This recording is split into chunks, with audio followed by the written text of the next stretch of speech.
सभी। जैसा कि आप सभी को पता है, हम टोटल 1000 एंक्लैक्स बेस्ड क्वेश्चन का एक सीरीज़ चला रहे हैं और उसमें आज का हमारा जो है वो 24th एपिसोड है। इससे पहले हम 23rd एपिसोड कंप्लीट कर चुके हैं और इसी तरह के क्वेश्चन एक्सप्लेनेशन के साथ में आपके लिए लेके आए हैं। और आज का हमारा एपिसोड है 24th नंबर। 23rd वाला एपिसोड जो हमने किया था तो उसमें हमने सबसे लास्ट में आपके लिए एक क्वेश्चन छोड़ा था कि इस क्वेश्चन को आपको बताना है क्या आंसर इसका होगा।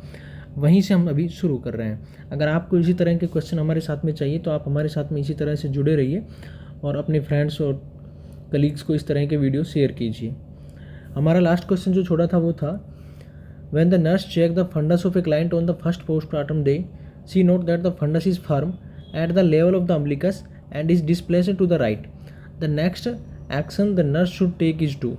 देखिए, आपसे पूछा जा रहा है कि एक फर्स्ट पोस्टमार्टम डे यानी कि डिलीवरी होने के फर्स्ट पोस्टमार्टम डे है और नर्स ने नोट किया है कि फीमेल जो है पोस्टमार्टम में जो फीमेल है उसका फंडस फर्म है। फर्म का मतलब है थोड़ा हार्ड है, at the level of the umbilicus, और अम्बिलिकस के लेवल पे है, and is displaced to the right, और राइट साइड में डिस्प्लेस हो रखा है।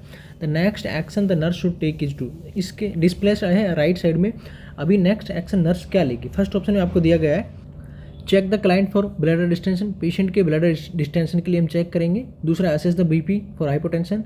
थर्ड है determine whether an oxytocic drug was given, और check for the expulsion of small clots. देखिए, डी ऑप्शन में, चलिए इसके बारे में थोड़ा सा डिटेल में बात करते हैं कि पोस्टमार्टम में फंडस का क्या स्टेटस रहता है।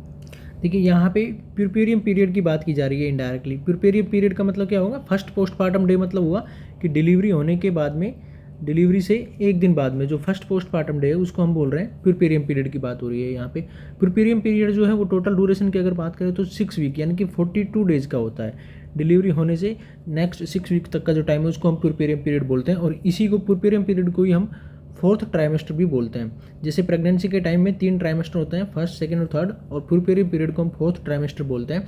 प्यूरपेरियम पीरियड में भी इमीडिएट, प्यूरपेरियम का मतलब होता है डिलीवरी के फर्स्ट 24 आवर्स, और दूसरा होता है अर्ली प्यूरपेरियम। अर्ली प्यूरपेरियम मतलब फर्स्ट 7 डेज या फर्स्ट वीक, और लेट प्यूरपेरियम का मतलब होता है फर्स्ट वीक से और जो 6 वीक तक का टाइम ड्यूरेशन, 1 से 6 वीक का जो टाइम ड्यूरेशन उसको हम लेट प्यूरपेरियम बोलते हैं। और जो मदर होती है, यानी कि जो अभी जो लेबर में जो मदर है उसको हम बोलते हैं पार्टूरिएंट, यानी कि जो मदर अभी लेबर में है, मदर इन लेबर प्रोसेस, जो अभी लेबर में उसको हम बोलते हैं पार्टूरिएंट।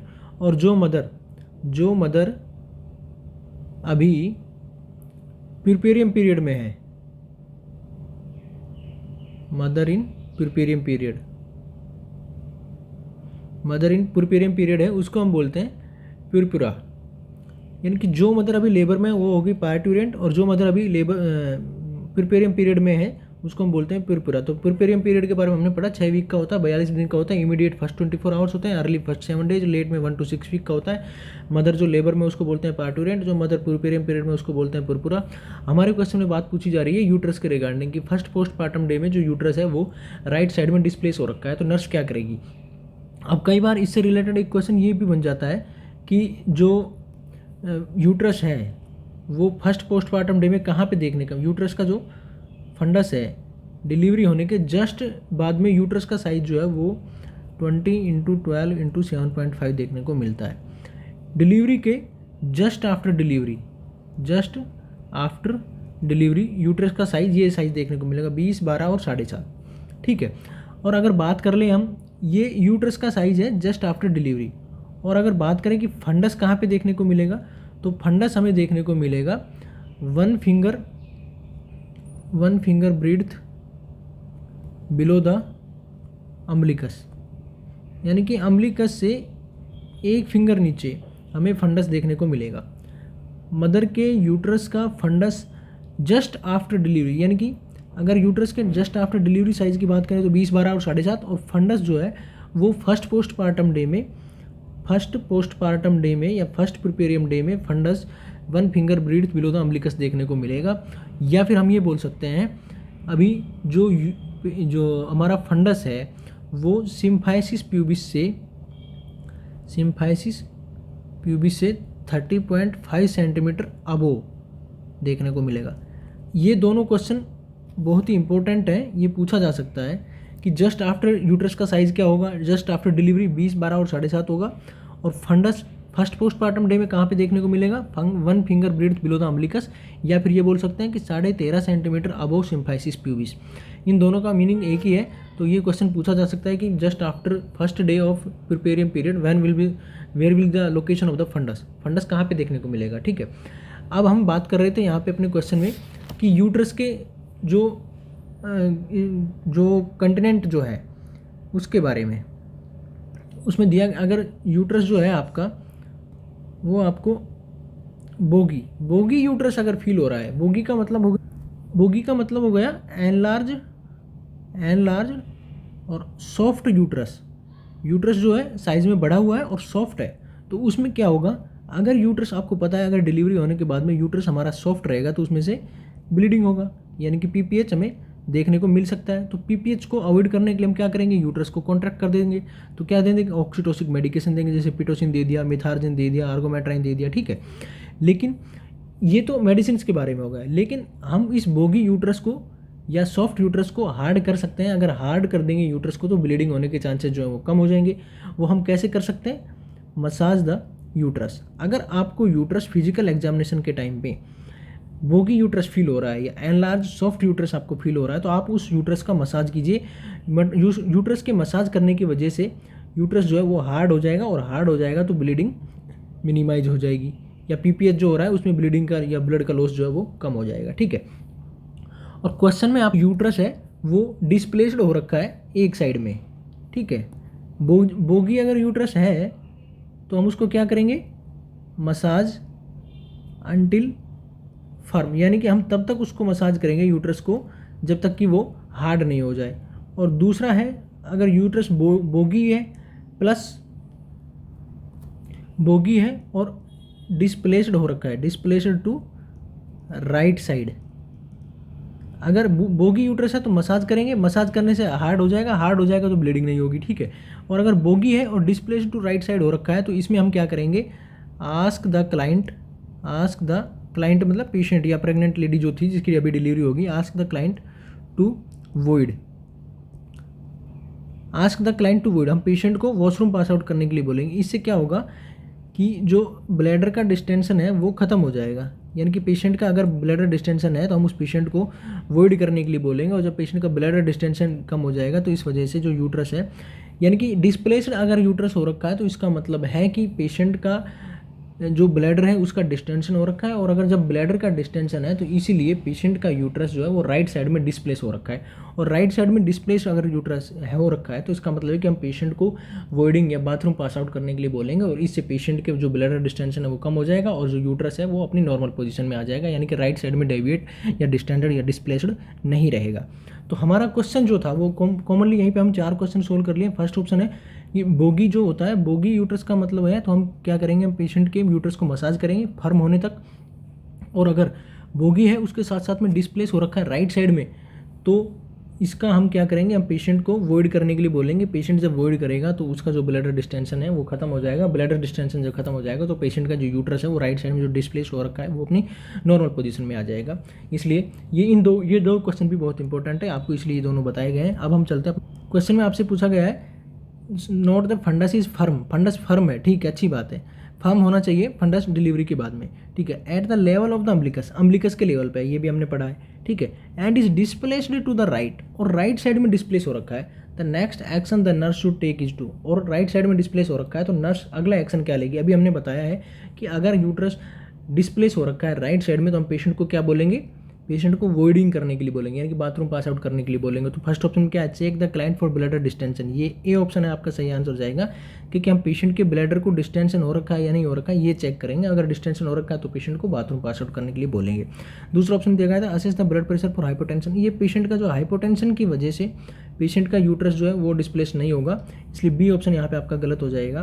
तीसरा दिया गया determine whether an oxytocic drug was given, oxytocic medication अगर दी गई है तो यूट्रस फर्म रहेगा, सॉफ्ट नहीं रहेगा, फर्म रहेगा। और अगर फर्म है तो इसका मतलब ऑक्सीटोसिक मेडिकेशन अगर दी है तो इसका मतलब ये नहीं है कि जो डिस्प्लेस्ड यूट्रस हो रखा है या डिस्प्लेस हो रखा है राइट साइड में उससे को अगर ऑक्सीटोसिक मेडिकेशन दे देंगे तो पेशेंट का यूट्रस नॉर्मल कंडीशन में आ जाएगा, इसलिए ये सी ऑप्शन भी गलत हो जाएगा।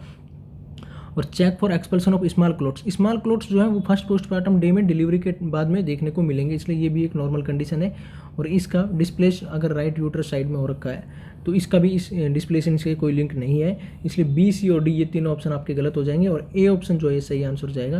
क्योंकि अगर पेशेंट का ब्लैडर डिस्टेंशन है तो इसका मतलब है कि जो ब्लैडर डिस्टेंशन है उसकी वजह से पेशेंट का जो यूट्रस है वो राइट साइड में डिस्प्लेस हो रखा है। और जब ये राइट साइड में डिस्प्लेस हो रखा है तो हम पेशेंट के ब्लैडर डिस्टेंशन को चेक करेंगे और लग रहा है कि पेशेंट का ब्लैडर डिस्टेंडेड है, यानी कि पेशेंट के ब्लैडर में यूरिन भरा हुआ है, तो पेशेंट को वॉइडिंग करने के लिए बोलेंगे, बाथरूम पास आउट करने के लिए बोलेंगे, ताकि जो यूट्रस है वो अपनी नॉर्मल पोजीशन में आ जाए।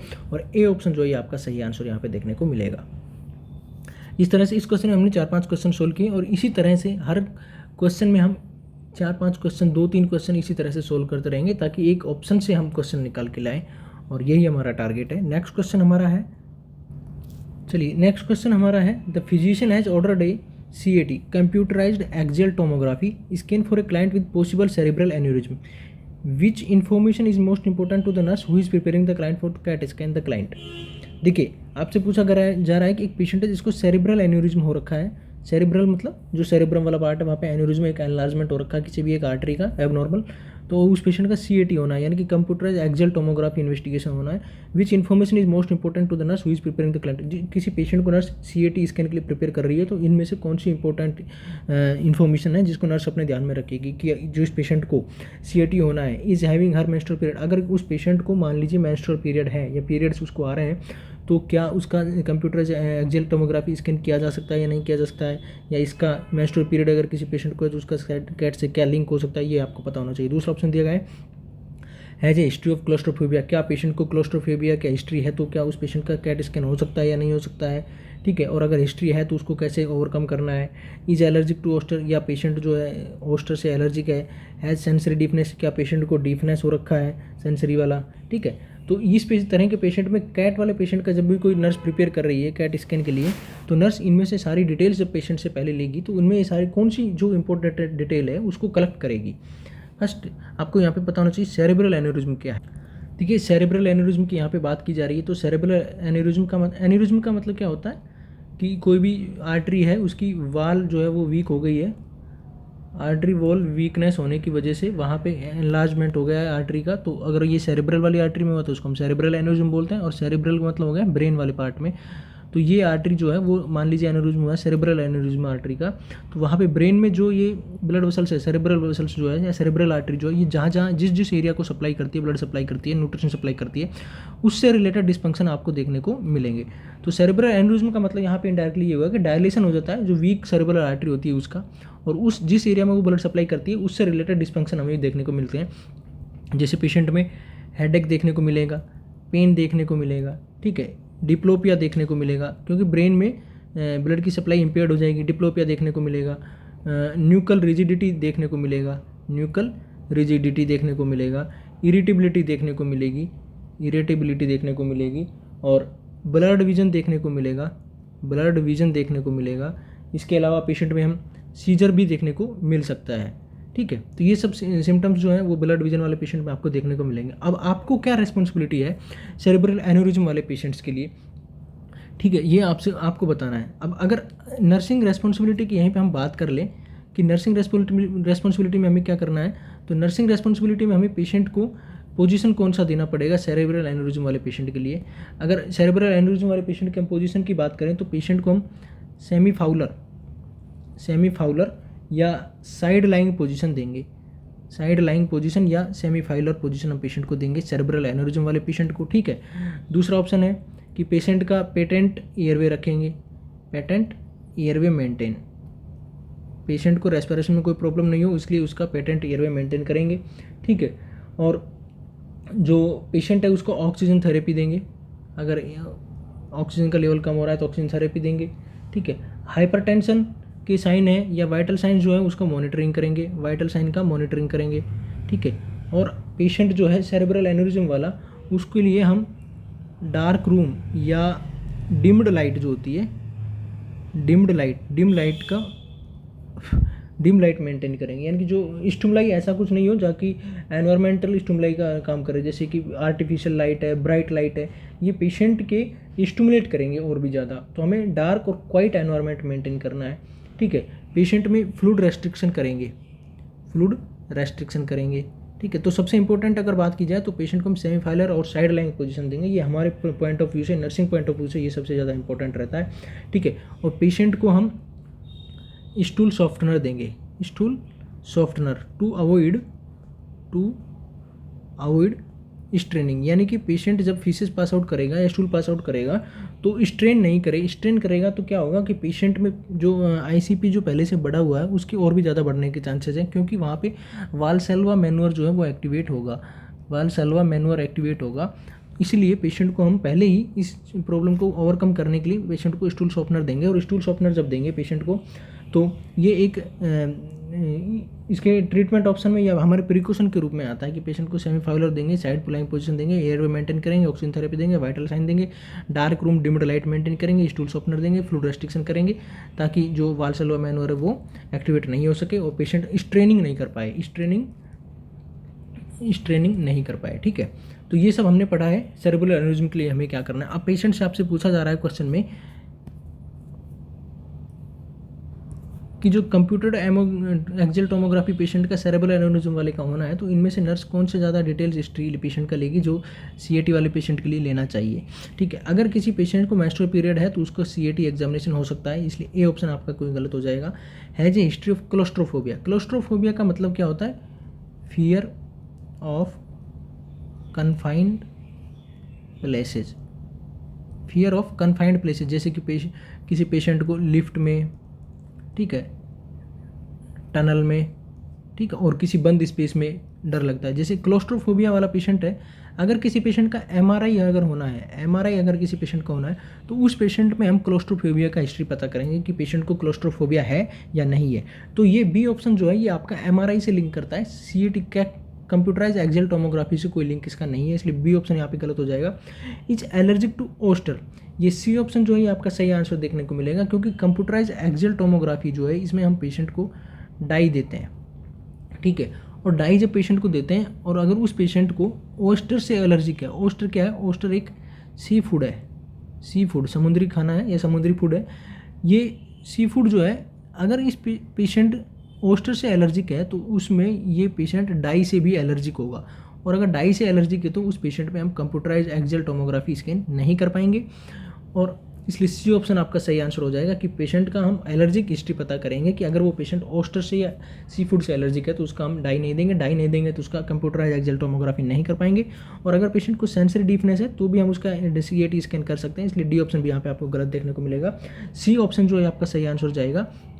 यहीं पे अगर हम बात कर लें कि सीएटी क्या है, सीएटी क्या होता है कि जो पेशेंट होता है उसको जो इसके सीएटी में क्या करते हैं कि जो एक्सरे होता है, एक्सरे मशीन की तरह ही होता है लेकिन वो एक कंप्यूटर से अटैच्ड रहता है। अब कंप्यूटर और एक्सरे मशीन में क्या होगा कि जो एक्सरे से एक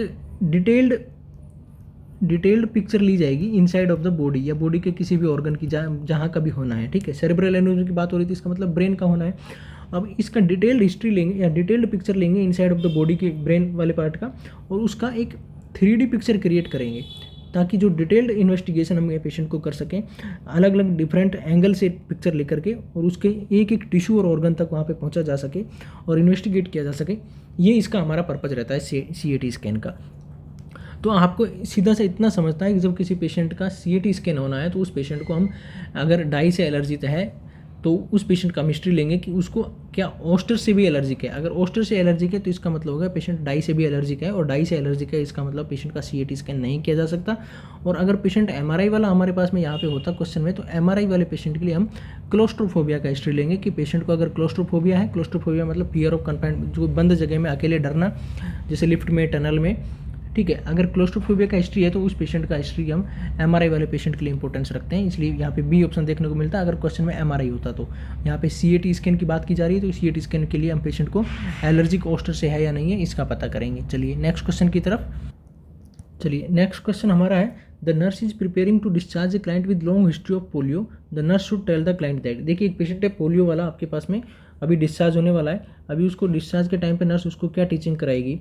फर्स्ट ऑप्शन में दिया गया है taking a hot bath will decrease stiffness and spasticity. क्या इस पोलियो वाले पेशेंट के लिए हम बोलेंगे कि उसको हॉट बाथ लेना है और उससे उसकी जो जॉइंट की स्टिफनेस है या स्पास्टिसिटी है वो कम हो जाएगी।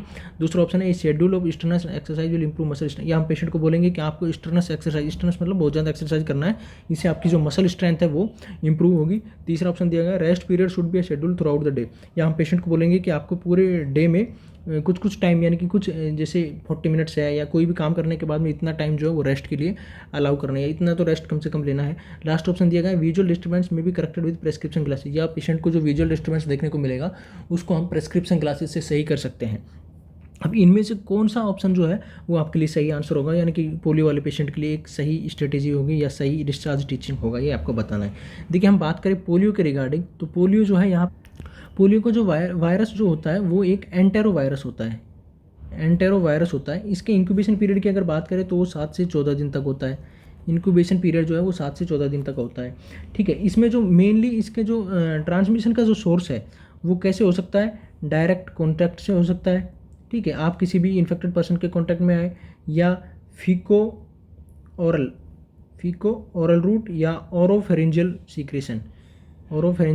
सीक्रेशन जो है इससे इस डिजीज़ का या इस वायरस का ट्रांसमिशन हो सकता है। इसके सिम्टम्स की अगर हम बात कर लेते हैं तो सिम्टम में हमें क्या देखने को मिलेगा, फीवर देखने को मिलेगा, मैलेज देखने को मिलेगा, लैक ऑफ एनर्जिया का मतलब है लैक ऑफ एनर्जी देखने को मिलेगी, एब्डोमिनल पेन देखने को मिलेगा।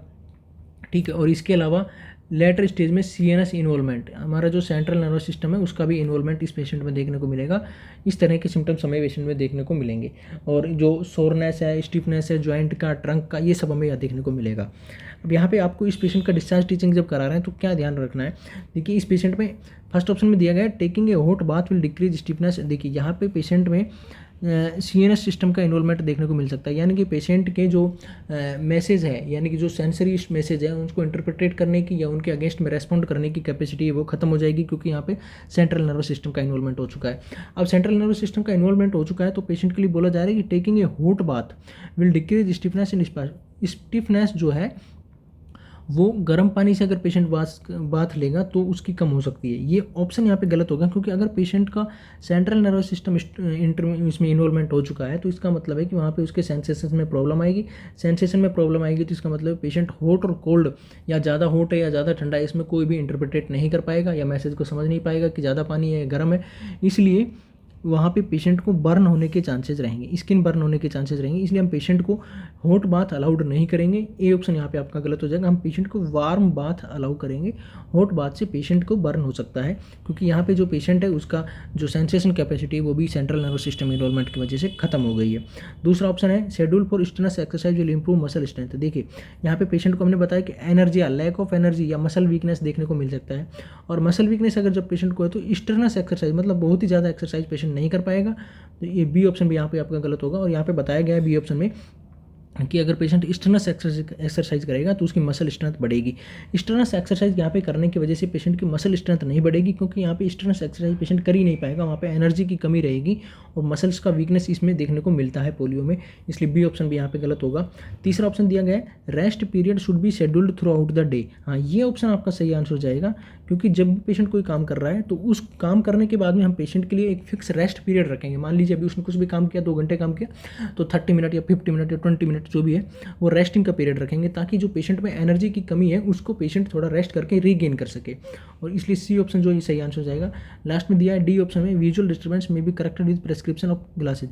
जब पेशेंट में सेंट्रल नर्वस सिस्टम का इन्वॉल्वमेंट हो जाएगा तो उसके ब्रेन फंक्शनिंग कम हो जाएगी, वहाँ पे जो ब्रेन सेंटर है या जो हमारा आई वाला विजन सेंटर जो है वो अफेक्टेड होगा। और अगर इस तरह से विजुअल डिस्टर्बेंस पेशेंट में देखने को मिल रहे हैं तो उस विजुअल डिस्टर्बेंसेज को आप प्रेस्क्रिप्शन ग्लासेज की वजह से सही नहीं कर सकते। यानी कि मान लीजिए किसी पेशेंट का ऑक्सीपिटल लोब भी पूरा डैमेज हो गया, क्योंकि वहीं पे हमारा जो आई वाला विजन है वो इंटरप्रिटेट किया जाता है, और अगर ये पूरा जो ऑक्सीपिटल लोब है वही डैमेज हो चुका है, तो क्या इस पेशेंट को आप प्रेस्क्रिप्शन ग्लासेज की वजह से उसके विजुअल डिस्टर्बेंस को सही कर सकते हैं? नहीं कर सकते।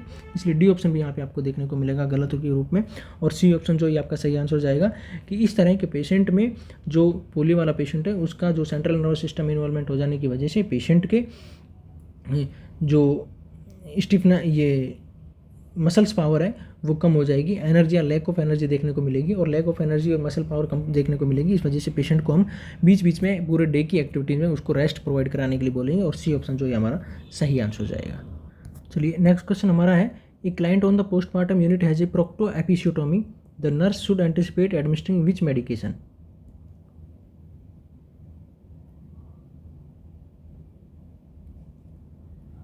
एक पेशेंट है जिसका प्रोक्टो एपिसियोटोमी हुआ है, should anticipate administering which medication, nurse को कौन सा मेडिसिन इनमें से एडमिनिस्टर करने की यहाँ पे ज़रूरत होगी, या नर्स क्या एंटिसिपेट कर रही है कि इस पेशेंट को ये वाला मेडिसिन दिया जाना चाहिए। देखिए प्रोक्टो एपिसियोटोमी की यहाँ पे बात हो रही है, यानी कि एपिसियोटोमी की यहाँ पे बात हो रही है, तो एपिसियोटोमी के बारे में हम अभी पढ़ेंगे डिटेल में। देखिए जो हम पेरिनियम वाले एरिया में जो इंसिजन लगाते हैं, फीमेल के पेरिनियम वाले एरिया में जो इंसिजन लगाते हैं उसको हम बोलते हैं एपिसियोटोमी, या इसी को बोलते हैं पेरिनियोटोमी। ठीक है, पेरिनियोटोमी या एपिसियोटोमी। इसका पर्पज़ क्या है? इसका पर्पज़ ये है कि जो वेजाइनल बर्थ कैनाल जो है या वेजाइनल कैनाल जो है उसकी ओपनिंग को हम बढ़ा सकें या उसके एरिया को बढ़ा सकें, ताकि जो बेबी है उसके डिलीवर होने में या उसके हेड की डिलीवरी होने में ईजिली डिलीवर हो जाए हेड। ओपनिंग जैसे बढ़ेगा तो हेड की डिलीवरी ईजिली हो सकती है, और ईजिली हेड की डिलीवरी हो सकती है। इसका मतलब क्या है कि हम वेजाइनल डिलीवरी को फैसिलिटेट करने के लिए या वेजाइनल डिलीवरी को प्रमोट करने के लिए एपिसियोटोमी या पेरिनियोटोमी किया जाता है। इसमें कब किया जाता है ये बहुत ही ज़्यादा इंपॉर्टेंट है। एपिसियोटोमी का मोस्ट इंपॉर्टेंट टाइम है सेकंड स्टेज ऑफ लेबर की सेकंड स्टेज में एपिसियोटोमी किया जाता है। सेकंड स्टेज में भी कब किया जाता है? सेकंड स्टेज में भी तब किया जाता है जब हेड का विजिलेंस, बेबी का हेड जो है वो आपको दिखाई दे रहा है और वो 3 to 4 सेंटीमीटर, यानी कि बेबी का हेड विजिलेंस जो है वो, यानी कि जो वेजाइनल डिलीवरी जब होने वाली है और वेजाइनल ओपनिंग जो है उससे 3 से 4 सेंटीमीटर पहले जब पेशेंट बेबी का हेड जो दिख रहा है उस टाइम हमें वेजाइनल एपिसियोटोमी या पेरिनियोटोमी करने की ज़रूरत होती है। उसी टाइम जो है बेस्ट टाइम है इसका इंसिजन करने का। ठीक है, और ये कब किया जाता है? जब हाइट ऑफ यूट्राइन कॉन्ट्रैक्शन, यानी कि जब कॉन्ट्रैक्शन रहता है यूट्रस में तब किया जाना चाहिए। देखिए इसके लिए 3 चीज़ें इंपॉर्टेंट है। कब किया जाता है? सेकंड स्टेज में किया जाता है। जब हेड विजिलेंस जो है वो 3 से 4 सेंटीमीटर तब किया जाएगा, और यूट्रस का कॉन्ट्रैक्शन जब होगा तब किया जाएगा, रिलैक्सेशन वाली कंडीशन में नहीं किया जाएगा। ठीक है, इसमें टोटल हम 2.5 सेंटीमीटर का एक इंसिजन लगाते हैं। ये ऑब्स्टेट्रिक में सबसे ज़्यादा कॉमनली परफॉर्म किया जाने वाला प्रोसीजर है एपिसियोटोमी या पेरिनियोटोमी। ये 4 तरह की होती है, इसके या 4 टाइप होते हैं, वो हम अभी बढ़ रहे हैं। एक होता है मीडियो लेटरल का मतलब हो गया जो फॉरचिट पे हम कट लगाएंगे। फॉरचिट का मतलब क्या हो गया? जो लेबिया माइनोरा जो होती है वो पोस्टीरियर साइड में जब आके जहाँ पे मिलती है तो उसको बोलते हैं हम फॉरचिट। ठीक है, तो मीडियो लेटरल में क्या करते हैं हम कि जो फॉरचिट है, मान लीजिए ये लेबिया माइनोरा है, ये यहाँ पे आके मिल रही है, ये मिलने वाला इस निशान हमने बना दिया है रेड कलर में कि ये जो एरिया है ये फॉरचिट वाला एरिया है।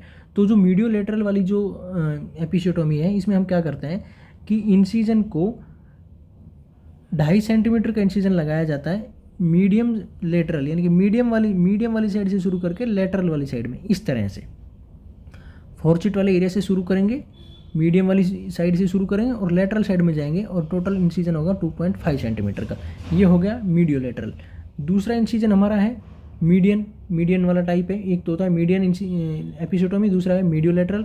तो मीडियन में हम क्या करते हैं? मीडियो लेटरल जो है ये सबसे कॉमन यानी कि मोस्ट कॉमनली मीडियो लेटरल इंसिजन बनाया जाता है। मीडियन वाले में क्या करते हैं? ये मान लीजिए आपका फॉरचिट वाला एरिया हो गया, ये वाला एरिया फॉरचिट एरिया है, इसमें हम 2.5 सेंटीमीटर का इंसिजन डायरेक्टली मीडियन वाली साइड में लगाते हैं। ये हो गया मीडियन एपिसियोटोमी। तीसरा हमारा है मीडियो लेटरल। फर्स्ट था मीडियो लेटरल, दूसरा है मीडियन और तीसरा है लेटरल एपिसियोटोमी। लेटरल एपिसियोटोमी में हम क्या करेंगे? लेटरल एपिसियोटोमी में हम करेंगे, ये मान लीजिए लेबिया माइनोरा है, यहाँ पे आकर के फ्यूज हो रही है फॉरचिट वाले एरिया में। तो यहाँ पे हम क्या करेंगे कि फॉरचिट से 1 सेंटीमीटर स्पेस छोड़ देंगे, फॉरचिट से 1 सेंटीमीटर स्पेस ये छोड़ दिया।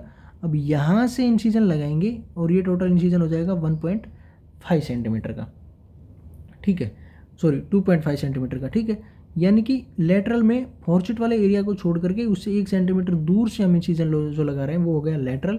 और चौथा इंसिजन जो हमारा है उसको हम बोलेंगे जे शेप एपिसियोटोमी। जे शेप एपिसियोटोमी में हम क्या करेंगे कि जो फॉर्चेट वाला एरिया है यहाँ पे इंसिजन लगाएंगे और ऐसे इंसिजन लगाएंगे जैसे कि ये जे शेप बनाएगा। जैसे मीडियन वाला एरिया से शुरू करेंगे और ऐसे लगे, ये 1.5 सेंटीमीटर का तो नीचे रह जाएगा, ऐसे जैसे कि हमने मीडियन वाली में दिया है, ऐसे 2.5 सेंटीमीटर का है, लेकिन यहाँ पे जाएगा 1.5 सेंटीमीटर। और जे शेप का बनाएंगे यहाँ पे हो जाएगा 1 सेंटीमीटर, तो टोटल 2.5 सेंटीमीटर का इंसिजन हो जाएगा। यानी कि हम 4 तरह की एपिसियोटोमी करते हैं। मीडियोलेटरल, ये मोस्ट कॉमन है, ठीक है, मोस्ट कॉमन है मीडियोलेटरल वाली, टोटल 2.5 सेंटीमीटर का इंसिजन लगाएंगे। दूसरा मीडियन वाली, फॉर्चेट वाले एरिया से शुरू करेंगे, डायरेक्टली नीचे की तरफ आएंगे, 2.5 सेंटीमीटर का लगाएंगे। लेटरल में फॉर्चेट वाले एरिया से 1 सेंटीमीटर दूर लगाएंगे, 2.5 सेंटीमीटर का लगाएंगे। और जे शेप में टोटल 2.5 सेंटीमीटर का लगाएंगे, मीडियन से शुरू करेंगे और जे शेप में ऐसे बना देंगे। ये जे शेप का एपिसियोटोमी हो गया, ठीक है। तो जब एपिसियोटोमी किसी पेशेंट में किया जाता है तो उस पेशेंट में हम एज ए प्रिवेंटिव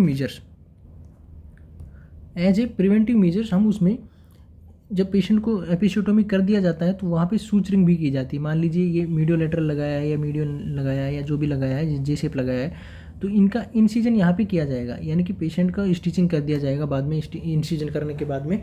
तो वहाँ पे पेशेंट को, जब पेशेंट स्टूल पास आउट करेगा तो वहाँ पे पेशेंट को स्ट्रेनिंग नहीं करना पड़े, यानी कि फोर्स नहीं लगाना पड़े। और फोर्स नहीं लगाएगा पेशेंट तो वहाँ पे सूचर जो है उसको ओपन होने के चांसेस नहीं रहेंगे।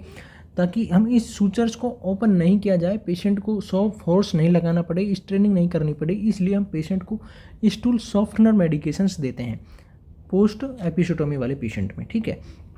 तो कौन सा मेडिसिन यहाँ पे देंगे नर्स, ये बात की जा रही है। फर्स्ट ऑप्शन है डल्कोलेक्स सपोजिटरी। डल्कोलेक्स सपोजिटरी में क्या आता है, इसमें बीसाकोडिल आता है, बीसाकोडिल, ठीक है। ये क्या है, ये एक स्टूल सॉफ्टनर होता है, ये स्टूल को सॉफ्ट करने का काम करता है, ठीक है, या लग्जेटिव होता है, ठीक है। इसमें क्या होगा कि जो बीसाकोडिल होता है ये लोअर इंटेस्टाइनल ट्रैक्ट जो है उसके लाइनिंग को स्टिमुलेट करेगा या उसमें मूवमेंट कराने के लिए स्टिमुलेट करेगा और बाउल में फ्लूइड को ड्रेन कराएगा। यानी कि जो हमारी जो लार्ज इंटेस्टाइन है, लोअर इंटेस्टाइनल ट्रैक्ट जो है, उसमें बाउल में फ्लूइड को लेकर के आएगा ताकि जो स्टूल है उसको सॉफ्ट किया जा सके और स्टूल इजीली पास आउट हो जाए, ठीक है।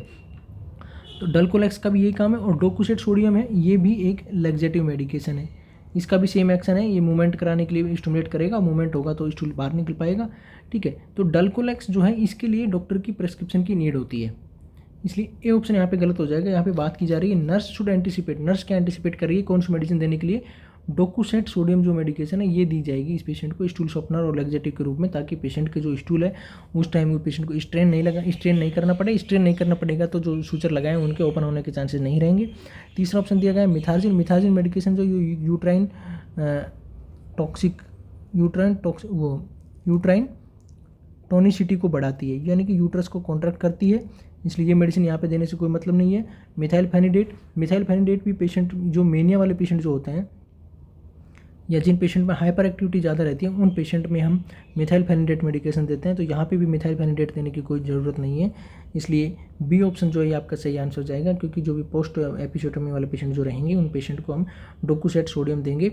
ये डोकुसेट सोडियम जो है लग्जेटिव और स्टिमुलेंट का काम करेगा ताकि फिटसेस को आराम से बाहर निकाला जा सके और स्ट्रेनिंग नहीं हो तो सूचर ओपनिंग होने के चांसेस नहीं के बराबर रहेंगे। नेक्स्ट क्वेश्चन हमारा है a client with pancreatic cancer has an infusion of TPN, total parenteral nutrition. The doctor has ordered a sliding scale insulin. The most likely explanation for this order is देखिए, एक pancreatic cancer वाला patient है, उसको TPN चल रहा है, total parental nutrition चल रहा है, डॉक्टर ने ऑर्डर किया है स्लाइडिंग स्केल से इंसुलिन देने का, ठीक है। The most likely insulin for this order is explanation, यानी कि डॉक्टर ने ये जो स्लाइडिंग स्केल से इंसुलिन देने के लिए बोला है तो इसका मोस्ट लाइकली यानी कि किस लिए बोला है, क्या इंपॉर्टेंट एस्पेक्ट है इसके रिगार्डिंग, वो आपसे पूछा गया है। फर्स्ट ऑप्शन दिया गया है total parental nutrition lead to negative nitrogen balance and elevated blood glucose level. TPN की वजह से पेशेंट में नेगेटिव नाइट्रोजन बैलेंस देखने को मिलेगा और एलिवेटेड ब्लड ग्लूकोज लेवल देखने को मिलेगा, इसलिए पेशेंट को हम स्लाइडिंग स्केल से इंसुलिन देने के लिए बात की जा रही है। दूसरा ऑप्शन है total parental nutrition can not be manage with oral. जो टीपीएन है उसकी वजह से पेशेंट को हम ओरल हाइपोग्लाइसेमिक मेडिकेशन नहीं दे सकते। तीसरा है total parental nutrition is high glucose solution that often elevated blood glucose level.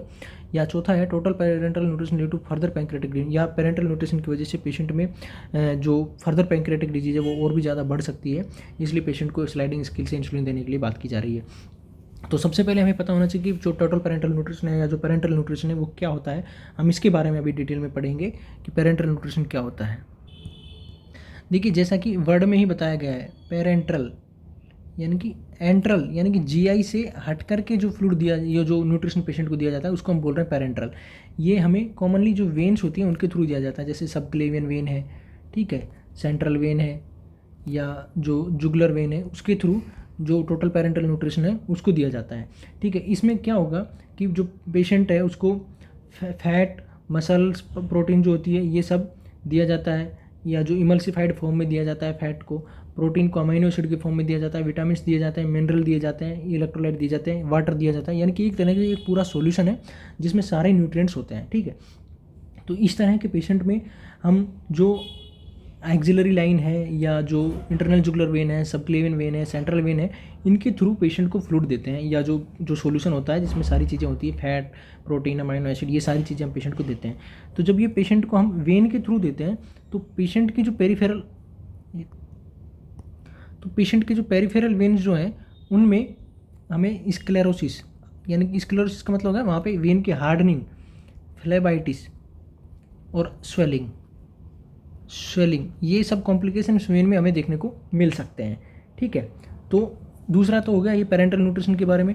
दूसरा इसी के रिगार्डिंग है, अभी इसमें नर्स को क्या इंपॉर्टेंट चीज़ें ध्यान रखने की जरूरत है। अगर वहाँ पे वेन को स्क्लेरोसिस देखने को मिल रहा है, फ्लेबाइटिस देखने को मिल रहा है, स्वेलिंग देखने को मिल रहा है, तो हम ये जो है ये डॉक्टर को इन्फॉर्म करेंगे। दूसरा इसके रिगार्डिंग है कि जब यहाँ पे हम इस जो पेरेंटल न्यूट्रिशन होता है इसमें फैट भी होता है या फॉस्फोलिपिड होता है, ठीक है, फैट के जो मोलिक्यूल्स होते हैं वो भी होते हैं, इमल्सिफाइड फॉर्म में होते हैं। तो फैट में क्या होगा, फॉस्फोलिपिड या जो देखने को मिलेगा। यहाँ पे अगर किसी पेशेंट में एग से एलर्जी है, यानी कि किसी भी पेशेंट में अगर एग से एलर्जी है तो उसको हम ये फॉस्फोलिपिड या जो एग है वो वाला फ्लूइड नहीं देंगे या वो वाला न्यूट्रिशन नहीं देंगे। ये हमें पहले इन्फॉर्मेशन ले लेनी है पेशेंट से, ठीक है।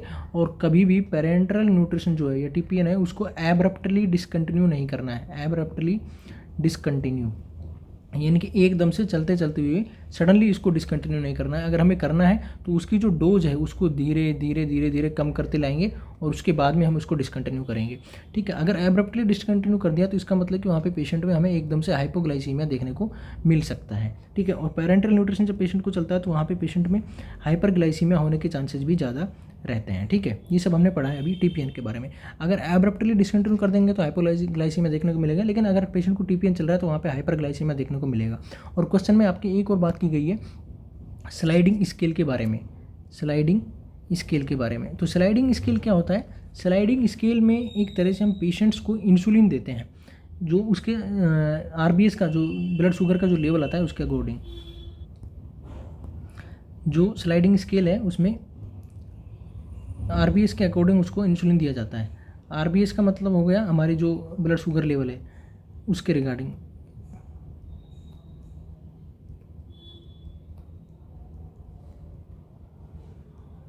इसमें अलग अलग तरह से अलग अलग यूनिट दिया जाएगा। मान लीजिए पेशेंट का ब्लड ग्लूकोज लेवल अगर 150 mg/dl से कम आया है तो उस पेशेंट को हम कोई भी इंसुलिन नहीं देंगे, यानी कि 0 यूनिट देंगे इंसुलिन का, यानी कि इंसुलिन देने की ज़रूरत ही नहीं है स्लाइडिंग स्केल के अकॉर्डिंग। अगर 150 से 200 उसका आरबीएस आ रहा है तो उस पेशेंट को हम 2 यूनिट रेगुलर इंसुलिन देंगे। 200 से 250 आ रहा है तो उसको हम 4 यूनिट देंगे। 250 से 300 आ रहा है तो उसको हम 6 यूनिट देंगे। और 300 से 350 आ रहा है तो उसको हम 8 यूनिट देंगे।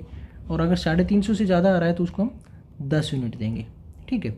इस तरह से स्लाइडिंग स्केल में यूनिट्स पेशेंट को दिया जाता है, यानी कि 150 से कम है तो कोई यूनिट नहीं देने की जरूरत है, और 150 से 200 है तो 2 यूनिट देंगे, 200 से 250 है तो 4 यूनिट देंगे, 250 से 300 है तो 6 यूनिट देंगे, 300 से 350 तो 8 यूनिट देंगे, 350 से ज़्यादा है तो 10 यूनिट देंगे। ये हमने पढ़ा स्लाइडिंग स्केल के बारे में, ठीक है। अब चलते हैं अपने क्वेश्चन आपका कह रहा है कि एक पेशेंट है जिसको टीपीएन चल रहा है, अब उसमें एक स्लाइडिंग स्केल इंसुलिन देने के लिए बोला है पेशेंट ने टीपीएन वाले को।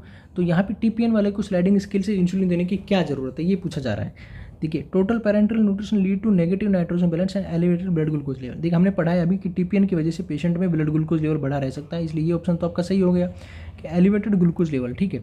और दूसरा है TPN leads to negative nitrogen balance. नहीं, नेगेटिव नाइट्रोजन बैलेंस जो है वो टीपीएन की वजह से देखने को नहीं मिलता है, इसलिए ये वाला ऑप्शन, फर्स्ट ऑप्शन में ये बात सही है कि elevated glucose blood glucose level देखने को मिलेगा, लेकिन ये ऑप्शन यहाँ पे गलत है फर्स्ट में ही कि नेगेटिव नाइट्रोजन बैलेंस भी टीपीएन की वजह से होगा।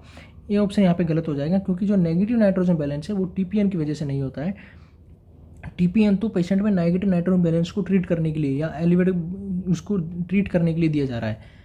टीपीएन यहाँ पे नेगेटिव नाइट्रोजन बैलेंस नहीं करता है, इसलिए ए ऑप्शन यहाँ पे गलत हो जाएगा, क्योंकि एलिवेटेड ब्लड ग्लूकोज लेवल तो देखने को मिलेगा। यानी कि अगर ए ऑप्शन है, इसमें 2 पॉइंट है, नेगेटिव नाइट्रोजन बैलेंस और दूसरा है एलिवेटेड ब्लड ग्लूकोज लेवल। तो एलिवेटेड ब्लड ग्लूकोज लेवल तो बात सही है, लेकिन नेगेटिव नाइट्रोजन बैलेंस जो है वो टीपीएन की वजह से देखने को नहीं मिलता है, इसलिए ए ऑप्शन यहाँ पे गलत होगा। दूसरा है total parental nutrition can not be manage with oral hypoglycaemic. यानी कि जो पेशेंट है टीपीएन चल रहा है उसको हाइपरग्लाइसीमिया देखने को मिलता है, हमने अभी बताया। अगर पेशेंट में हाइपरग्लाइसीमिया है तो उस पेशेंट को हम ओरल हाइपोग्लाइसीमिक से मैनेज कर सकते हैं। ये ऑप्शन में यही दिया गया है कि can not be managed. Can not be managed का मतलब यहाँ पे कि मैनेज हम कर सकते हैं लेकिन थोड़ा डिफिकल्ट है, इसलिए बी ऑप्शन भी यहाँ पे गलत हो जाएगा। कैन नॉट नहीं, अगर ये कैन नॉट नहीं होता तो ये ऑप्शन सही जा सकता था, managed with oral hypoglycaemia. Oral hypoglycaemic में से भी मैनेज हम कर सकते हैं। लास्ट में दिया गया total parental nutrition leads to further pancreatic disease. Total parental nutrition जो पेशेंट को जब दिया जाता है जब हम उसके जीआईटी सिस्टम को रेस्ट दिलाना चाह रहे हैं। मान लीजिए जीआईटी का कोई सर्जरी हुआ है या उसके पैंक्रेटिक डिस्फंक्शन है, गैस्ट्रिक का कोई सर्जरी हुआ है, पेशेंट का लीवर नहीं है, ताकि उसको मेटाबोलाइज वगैरह होने में भी प्रॉब्लम नहीं हो। तो total parental leads to further pancreatic disease. तो टीपीएन की वजह से पेशेंट को जीआईटी में रेस्ट मिलेगा तो ये कोई फर्दर डिजीज़ नहीं बढ़ा, पैंक्रियाज को और डिजीज़ प्रोग्रेस नहीं करा रहा है, इसलिए डी ऑप्शन भी यहाँ पे गलत देखने को मिलेगा। और सी ऑप्शन जो आपका सही आंसर जाएगा, क्योंकि जो टीपीएन है total parental nutrition is high glucose solution that often elevated blood glucose level. TPN की वजह से पेशेंट में ब्लड ग्लूकोज लेवल वो कॉमनली बढ़ जाता है, और ये इसलिए पेशेंट को यहाँ पे स्लाइडिंग स्केल के बारे में इंसुलिन देने के लिए बोला गया है। अब स्लाइडिंग स्केल हमने आपको समझा दिया है कि कितना यूनिट है, तब कितना स्कोर आ रहा है आरबीएस का, वो तो कितना यूनिट हमें इंसुलिन का यहाँ पे देने की ज़रूरत है। यहाँ पे ए ऑप्शन आपका सही हो सकता था अगर ए ऑप्शन में नेगेटिव नाइट्रोजन बैलेंस ये वाला पॉइंट नहीं रहता तो। इसलिए एलिवेटेड ब्लड ग्लूकोज लेवल तो ए में भी है, लेकिन यहाँ पे सिर्फ नेगेटिव नाइट्रोजन बैलेंस की बात और की गई है, इसलिए ए ऑप्शन यहाँ पे गलत हो गया। और सी ऑप्शन जो है सही आंसर देखने को मिलेगा कि टोटल पेरेंटल न्यूट्रिशन की वजह से पेशेंट में हाई ग्लूकोज सॉल्यूशन रहता है, वो सॉल्यूशन जाने की वजह से पेशेंट में जो हाइपरग्लाइसीमिया देखने को मिलेगा, और हाइपरग्लाइसीमिया को हम ट्रीट करने के लिए पेशेंट में इंसुलिन स्लाइडिंग स्केल से देने की कोशिश करेंगे, और सी ऑप्शन जो हमारा ये सही आंसर जाएगा। टीपीएन को कभी भी एब्रप्टली स्टॉप नहीं करना है, क्योंकि अगर एब्रप्टली स्टॉप करेंगे तो पेशेंट में हाइपोग्लाइसीमिया देखने को मिल सकता है। इसकी डोजेज को धीरे धीरे कम करते हुए लाएंगे और तब जाकर के इसको स्टॉप करेंगे। नेक्स्ट क्वेश्चन हमारा है an adolescent primigravida who is 10 week pregnant and attend the antepartal clinic for her first checkup to develop a teaching plan the nurse should initially assess. यानी कि एक पेशेंट है 10 week का primigravida patient है, antenatal clinic में आपके लिए first checkup में आया है। To develop a teaching plan the nurse should initially assess, यानी कि पेशेंट के टीचिंग प्लान को डेवलप करने के लिए नर्स फर्स्टली इनमें से क्या असेस करेगी। देखिए यहाँ पे बात की जा रही है एंटीपार्टल क्लिनिक, या इसी को हम बोलते हैं एंटीनेटल क्लिनिक या एएनसी क्लिनिक। एएनसी क्लिनिक का मतलब क्या हो गया, चेकअप ड्यूरिंग प्रेगनेंसी। प्रेगनेंसी के टाइम में जो चेकअप किया जाता है उसके बारे में बात की जा रही है। अगर यहाँ पे हम बात कर लें एएनसी क्लिनिक के बारे में, तो एएनसी में WHO के according, WHO world health organisation के अकॉर्डिंग यहाँ पे एंटीनेटल में at least 4 visit, at least 4 visit patient के द्वारा की जानी चाहिए। यानी कि मिनिमम एंटीनेटल विजिट 4 होनी चाहिए और मैक्सिमम एंटीनेटल विजिट 13 होनी चाहिए। 13 मैक्सिमम एंटीनेटल विजिट हो सकती है और मिनिमम 4 एंटीनेटल विजिट होनी चाहिए प्रेग्नेंट लेडी की प्रेगनेंसी के ड्यूरेशन के टाइम में। ठीक है, फर्स्ट विजिट जो है वो कब होगी, फर्स्ट विजिट तो जो है वो 16 वीक से पहले या 16 वीक में देखने को मिल सकती है। सेकेंड विजिट जो है मिनिमम की हम बात कर रहे हैं, ठीक है, सेकेंड विजिट जो है वो 24 से 28 वीक में मिनिमम होनी चाहिए, और थर्ड विजिट जो है वो 32 वीक में होनी चाहिए, और फोर्थ जो है वो 36 वीक पर होनी चाहिए। तो ये मिनिमम 4 होगी। अगर पेशेंट कोई भी एंटीनेटल विजिट अगर कर रहा है और मिनिमम कर रहा है तो भी मिनिमम 4 होनी चाहिए। मिनिमम फर्स्ट होनी चाहिए सेकंड में, सेकंड 24 में, तीसरी 32 वीक्स पे और चौथी 36 वीक पे। ये प्रेगनेंसी के ड्यूरेशन के रिगार्डिंग बात हो रही है, यानी कि 16 वीक का प्रेगनेंसी है तब फर्स्ट होनी चाहिए। फर्स्ट विजिट को ही हम बोलते हैं बुकिंग विजिट, ठीक है।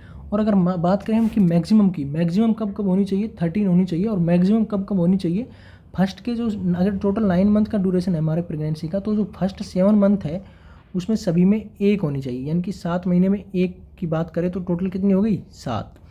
8वें मंथ में कितनी होनी चाहिए, मंथ 8 में 2 होनी चाहिए, तो 2, तो 7 और 2 कितनी होगी, 9। और 9 मंथ पे कितनी होनी चाहिए, हर एक वीक में 1 होनी चाहिए, तो टोटल 4 वीक हो गए, और 4 हो गई तो कितनी हो गई, 4, 7, 2, 9 और 4, 13।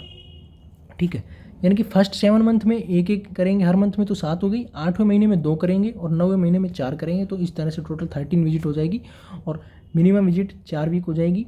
तो ये सब था एंटीनेटल विजिट के बारे में। इसमें पेशेंट को क्या क्या खाना चाहिए, क्या पीना चाहिए, किस तरह से ध्यान रखना है, क्या इन्वेस्टिगेशन किए जाने चाहिए, बेबी का मूवमेंट कब होगा कब नहीं होगा, क्या डाइट में लेना है, टीटी का इम्यूनाइजेशन कब होना है, कैसे होना है, कौन कौन सी इन्वेस्टिगेशन होना है, ये सारी चीज़ें पेशेंट को बताई जाती है एंटीनेटल क्लिनिक में। ठीक है, अब यहाँ पे क्वेश्चन में आपसे पूछा गया है कि जो 10 वीक्स की प्रेग्नेंट लेडी है एएनसी क्लिनिक में आई है, अभी उसको nurse should to develop a teaching plan, nurse should initial assess, उसका टीचिंग प्लान डेवलप करने के लिए नर्स पहले क्या असेस करेगी। फर्स्ट ऑप्शन दिया है the client's knowledge of the sign of preterm labour.